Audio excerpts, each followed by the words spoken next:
I always believed love meant trust. When you share your life with someone, you share everything. Your dreams, your fears, even your money. That's what I thought when I met Sarah. From the first day, she felt like home. She was warm, gentle, and funny in a quiet way. She had this habit of laughing before finishing her own jokes, and every time she did, I couldn't help but smile. We met at a small coffee shop downtown. She spilled her drink all over her table, and I offered her some napkins. That's how it started. Simple, real. We fell for each other fast. The kind of love that makes you forget what life was like before. We went on long walks by the river, talked for hours about music, and shared our biggest dreams. Mine was to buy a little house someday, a place I could call my own. Hers was to start a small art studio. When we talked about the future, it always sounded like our future. A year after dating, we decided to move in together. It felt like the next natural step. We rented a small apartment, old but cozy, and slowly turned it into our home. She painted the living room a soft cream color, and I built a small bookshelf out of wood. Every corner of that place had a story. A laugh, a small argument, a quiet night watching movies on the couch. After a few months, we opened a joint savings account. It wasn't her idea or mine alone, it just happened in a conversation one night while we were cooking dinner. "We should start saving," she said, chopping vegetables with her hair tied up in a messy bun. "Saving for what?" I asked. "For our house," she smiled. "You know, the one with the white fence and the little garden." I laughed. "You mean your dream house with a studio attached to it?" "Our dream house," she corrected, pointing the knife playfully at me. That moment felt so real, so honest. We agreed to put a part of our salaries into the account every month. We made a plan. She handled bills, I handled groceries. Whatever was left, we saved. Slowly, our balance began to grow. Each month, we'd check it together, celebrating even the smallest progress. Sometimes, after dinner, we'd sit at the kitchen table, scrolling through house listings online. She'd point at pictures and say, "This one's perfect," or "That kitchen looks like heaven." I loved those moments. It wasn't about the money. It was about building something together. A future, a home, a life. On weekends, we'd go window shopping for furniture we couldn't yet afford. She'd sit on couches at the store and imagine how our living room would look. "One day," she'd say softly, and I believed her every time. I trusted her more than anyone I'd ever known. When work got stressful, she was there to calm me. When she had a bad day, I was the one to bring her favorite chocolate. We had small fights sometimes, like all couples, but they never lasted long. We always ended up holding hands again, laughing over something silly. One night, when I was half asleep, she whispered, "Promise me, we'll never let money change us." I smiled and said, "Never." She kissed my forehead, and I remember thinking, this woman will be with me forever. Months passed. Our joint savings reached an amount that made us proud. We talked about booking a vacation before starting house hunting seriously. She suggested the coast, somewhere quiet, peaceful, away from the noise. I said yes immediately. But before we could go, things started to feel different. It was small at first. Missed calls, late nights at work, her phone always face down. When I asked, she said she was busy with a project, that I shouldn't worry. And I didn't. Because why would I? This was Sarah, the woman who promised forever. One Sunday, she surprised me with breakfast in bed, pancakes and strawberries. She said she wanted us to celebrate our progress. She even kissed me and said, "You're my everything." I believed her. I had no reason not to. That same day, she asked if she could handle the finances for a while since I was working longer hours. I agreed. I thought she was being thoughtful. If only I had known. If only I had logged into that account that night. If only I had seen the signs. Because that was the last week everything felt normal. The last week I saw her smile without guilt behind it. And the week before she disappeared, taking every dollar we saved and every bit of trust I had left. The morning she disappeared started like any other. The sky was soft gray, the kind of color that makes you want to stay in bed longer. Sarah woke up early, earlier than usual. I remember her brushing her hair, staring at herself in the mirror longer than she normally did. "Big day?" I asked, still half asleep. She smiled, but not the kind of smile that reaches the eyes. "Just some errands," she said. She kissed my cheek, told me she'd be back before dinner, and left wearing her favorite blue jacket. I watched her walk out the door, never realizing it was the last time I'd see her for a very long time. The day went by quietly. I went to work, came home around 6 and cooked dinner. When she didn't show up by 8, I texted her. "Everything okay?" No reply. I tried calling. The call went straight to voicemail. At first, I wasn't worried. Maybe her phone died. Maybe she got stuck at work. But by midnight, my chest started to tighten. I called again. Nothing. I barely slept that night, checking the door every few hours, hoping to hear her keys. The next morning, I logged into our joint account, thinking maybe she had paid a bill or transferred something. What I saw froze me. The balance read $0. 00. At first, I thought it was a mistake. I refreshed the page. Still 0. I opened the transaction history. My heart pounded. A single withdrawal. The entire amount. Made the day before. By Sarah. I felt my throat go dry. My hand started shaking. I read the transaction line over and over, hoping my eyes were wrong. They weren't. She had taken everything. I called her again. Straight to voicemail. Then I called her office. They told me she hadn't shown up that day. I drove there anyway, just to see for myself. Her desk was empty. Her things were gone. One of her coworkers said, "She quit yesterday. Didn't she tell you?" I stood there in shock. The world around me blurred. When I got home, her closet was half empty. Her favorite shoes, her bags, the photo frame from our bedroom. Gone. Even her toothbrush. I fell to the floor. I don't even know how long I stayed there. My chest felt hollow. I kept thinking maybe she'd walk in, say it was all a mistake, hug me, tell me she'd explain everything. But days passed. Then weeks. And there was nothing. No call. No message. Just silence. People told me to move on. "She's not worth it," they said. "At least you found out who she really was." But that didn't help. It wasn't just about the money. It was about every night we spent dreaming together. Every promise. Every touch that felt real. I couldn't stop replaying our last morning. The way she looked in the mirror. The way she hugged me a little longer. It wasn't a goodbye. It was a lie. I filed a police report, but they told me since it was a joint account, there wasn't much they could do. My name was on it. Her name was on it. It wasn't theft in their eyes. Just betrayal in mine. That night, I sat in the dark apartment, staring at the empty space where her things used to be. The silence was louder than anything I'd ever heard. I looked around at everything we built, the pictures on the wall, the furniture we picked together, and I realized how easy it is for someone to disappear when they know exactly what you trust. For months, I barely left the apartment.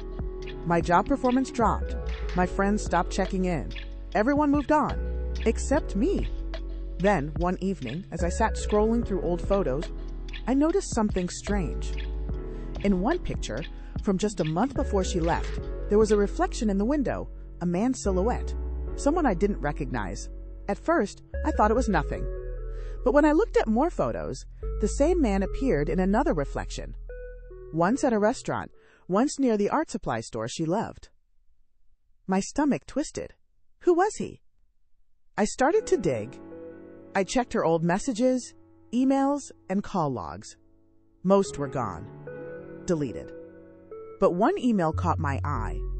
A hotel booking confirmation under her name in a city hundreds of miles away. The date matched the day she disappeared.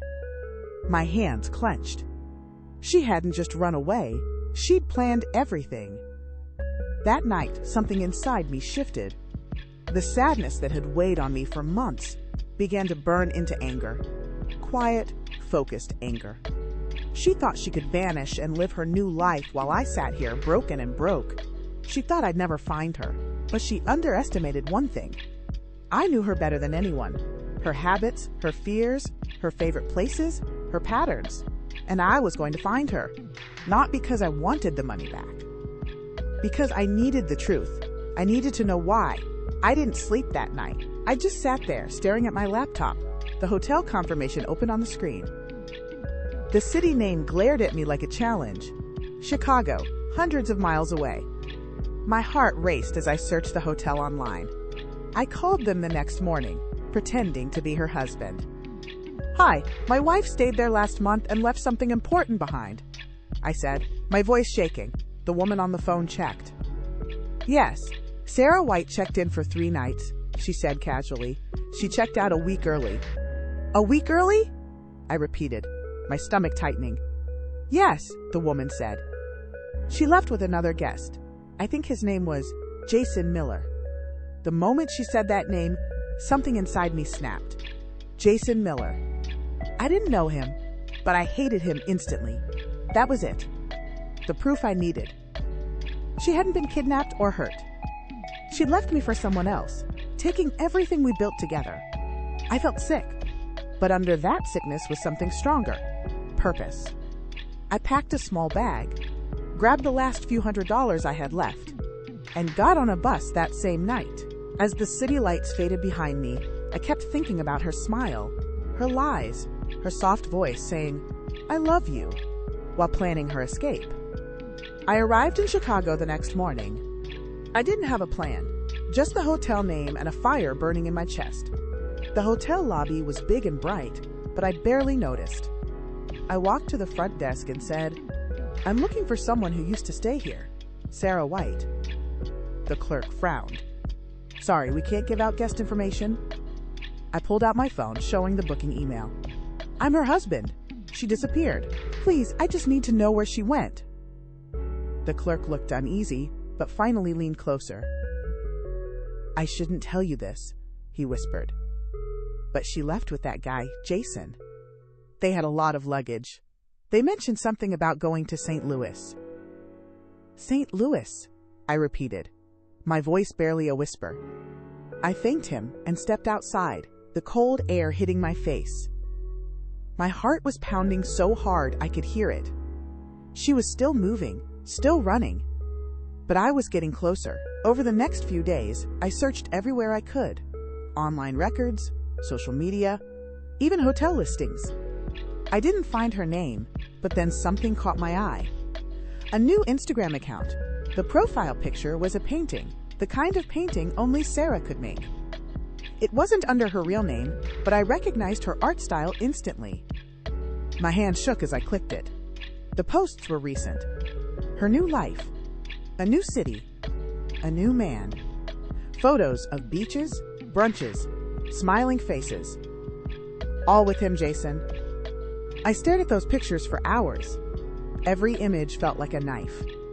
She looked happy, carefree, like I never existed. The next morning, I booked a cheap motel in St. Louis and went searching. I visited every art gallery and small studio in the area. I showed her photo around, asking if anyone had seen her. Most people shook their heads, but one woman stopped. "Yeah, I've seen her," she said. "She sells small paintings downtown on weekends. Calls herself Sarah W." That was it. I thanked her and went straight there. It was a small market street, full of artists and vendors. I walked past stalls, my eyes scanning every face. Then, I saw her. She was standing under a white canopy, smiling, talking to a couple, buying her artwork. She looked exactly the same soft brown hair, same calm smile. But seeing her in person again after everything, it didn't feel real. My body went cold, my hands shook. Part of me wanted to run to her, to scream, to ask why. But another part of me wanted to disappear before she saw me. I stood there for a long moment, watching her. The man from the pictures, Jason, was sitting beside her, counting money, laughing like everything was perfect. She glanced up once, her eyes passing over the crowd. And for a split second they stopped. She saw me. Her smile faded. Her face went pale. She froze for a moment, then whispered something to Jason. He looked up, confused, then followed her gaze. When he saw me, he stood quickly. I didn't move. I just stared back. They whispered to each other for a moment. Then Sarah grabbed her bag, said something to him, and started walking away fast. Jason tried to follow, but she pushed him back and ran into the side street. My body reacted before my mind did. I ran after her. "Sarah!" I shouted. She didn't stop. She turned down another corner, her footsteps echoing. Finally, I caught up and grabbed her arm. She jerked away, breathing hard. "Let go of me!" she shouted. "What did you do?" I said, my voice shaking. "You took everything. You disappeared. You made me think something happened to you." Her eyes darted around nervously. "You weren't supposed to find me," she said quietly. "Why, Sarah? Was it all fake?" She looked down. "I didn't mean for it to go this far," she whispered. I needed a way out." "A way out?" I repeated, laughing bitterly. "You could have just said you wanted to leave. You didn't have to steal everything we had." Her eyes filled with tears. "It wasn't supposed to be like this. Jason said he'd pay it all back. We were going to start something new. But things got complicated." "Complicated?" I said. "You destroyed my life." She looked at me for a long second, guilt flashing across her face. "I'm sorry," she whispered, then turned and ran again. I didn't chase her this time. I just stood there, my heart pounding. Watching her disappear again, this time into a crowd, felt even worse than the first time. I didn't know if I hated her more or myself for still feeling something. That night, I sat alone in my motel room, staring at the ceiling. I could have gone home. I could have stopped there. But something told me it wasn't over. Not yet. Because if she thought she could run away again, she was wrong. I wasn't leaving without answers. I woke up the next morning feeling completely empty. The city outside my window was alive. Cars moving, people laughing, the sound of life. But inside me, everything was silent. I had found her. After all that time. And still, I didn't have my money. I didn't have my answers. I got up, washed my face, and looked at myself in the mirror. I barely recognized the man staring back. Tired eyes. Unshaved face. A mix of anger and heartbreak. I told myself right then, this wasn't over. If Sarah thought she could just cry, say sorry, and run again, she was wrong. I wanted the truth. And I wanted everything she took from me back. So I started following her. Not in a creepy way. I just needed to understand what she was doing, where she was going, who this Jason really was. The next few days, I watched from a distance. She came to the market every morning, selling her paintings, smiling at strangers. Jason was always with her, helping, flirting, acting like a loving partner. But sometimes, I noticed her expression change when he wasn't looking. She looked scared. That made me curious. Was she really happy? Or was Jason the one in control? One evening, I saw them arguing behind the stall. Jason's face was red, his hands waving aggressively. She tried to calm him down, but he pushed one of her canvases off the table. I saw her flinch. That's when I knew something was wrong. This wasn't love. It was control. Later that night, I followed Jason when he left the market. He went to a bar. Not a fancy one, just a small, dark place with loud music. I sat in the corner, pretending to look at my phone. He sat with two men, talking about money, deals, and getting rid of the old problem. I leaned in closer. One of them said, "You sure she won't talk?" Jason laughed. "She wouldn't dare. I've got everything in my name now. If she tries anything, she's the one who'll go to jail." I froze. He was using her. He wasn't just her new partner. He was a con artist. And that's when it all made sense.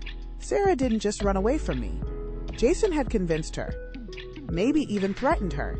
For the first time in months, I didn't just feel angry. I felt focused. This wasn't about revenge anymore.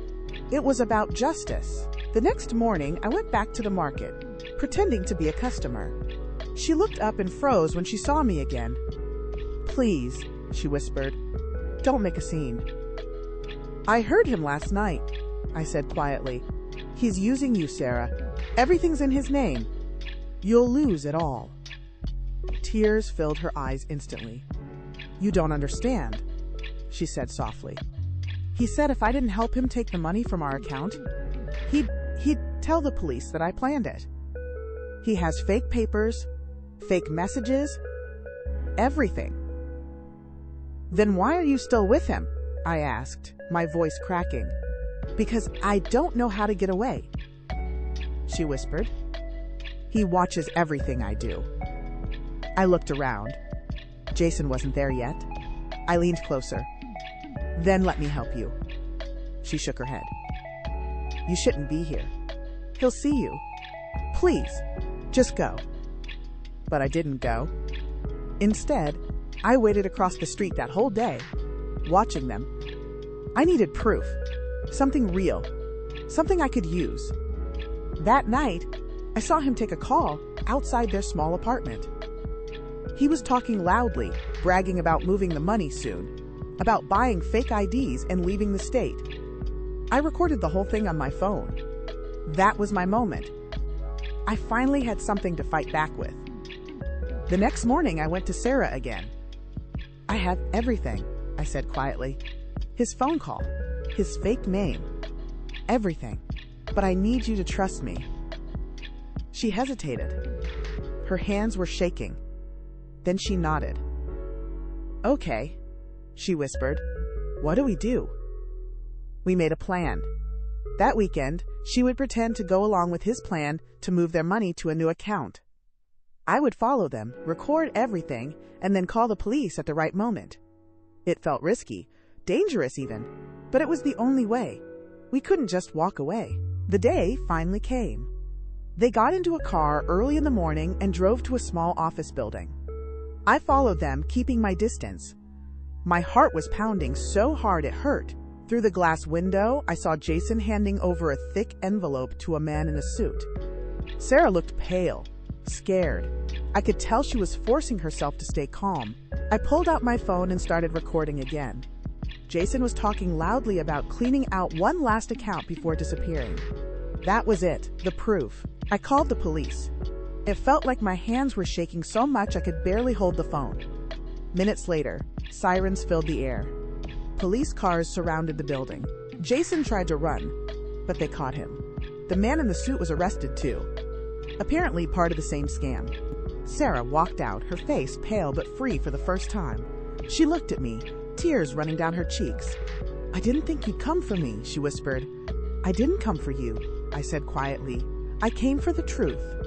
She nodded slowly, then said, "You got it." The police took our statements. They told me that Jason was wanted in 3 other states for fraud and theft. My money was gone, but they promised to help recover what they could. When everything was over, Sarah and I stood outside the police station. The air was quiet, the city lights glowing softly. "I'm sorry," she said again, "for everything, for the lies, for the pain." I didn't answer right away. I just looked at her. There was sadness in her eyes, real sadness, but also regret. "You made your choices," I said finally, "and now we both live with them."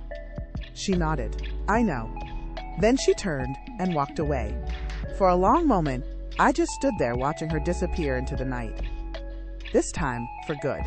But this time, I didn't feel angry. I felt free. The next few weeks felt strangely quiet. After everything that had happened, the long nights, the chase, the police, the lies, I was finally back home. But home didn't feel like home anymore. Every corner of my apartment reminded me of something that used to be ours. The couch where Sarah and I planned our future. The kitchen where we made coffee together on Sunday mornings. The wall where we once dreamed of hanging photos from our forever home. Now it was all just memories. Beautiful ones. Painful ones. For the first time in a long time, I didn't wake up with anger. I didn't go to sleep with hate. I just felt tired, but calm. One morning I got a call from the police. They told me they had recovered part of my money from Jason's fake accounts. Not all of it, but enough to start over. I remember sitting on my bed, holding my phone and whispering to myself, "It's over." But deep down, I knew it wasn't just about the money. It was about everything I'd lost: trust, love, time, and peace. The officer told me, "You were smart to record everything. You saved not just yourself, but others he scammed too." That meant more to me than the money. For months, I had felt powerless, like a fool, like someone who couldn't see the truth right in front of him. Now, for the first time, I felt like I had done something right. After that, I decided to take a break from everything. I packed a small bag, drove out of the city, and rented a small cabin near a lake. I didn't tell anyone where I was going. I just needed silence. The first few days were strange. I woke up to the sound of birds instead of alarms. I made coffee and watched the sunlight move across the floor. It was simple, peaceful. Sometimes I'd sit by the water and think about everything that happened. There were moments I missed Sarah, not the one who betrayed me, but the one I used to know. The one who laughed at my bad jokes and dreamed of painting our living room blue. But I also knew that woman didn't exist anymore. One evening, as the sun set over the lake, I got a letter in the mail. It was from Sarah. My hand shook as I opened it. It wasn't long, just a single page. "Liam, I don't know where to start, but I need to thank you. You didn't have to help me, but you did. You could have walked away, but you came back for the truth. I'm in counseling now, trying to rebuild my life. I've started painting again. For the first time in years, I feel free. I know sorry will never be enough, but I am sorry. Please, live your life. Be happy again. Sarah." I folded the letter carefully and stared at it for a long time. There was a time when her words would have torn me apart. Now, they just felt like closure. I didn't reply. I didn't need to. Some stories don't need an ending. Just peace. Weeks turned into months.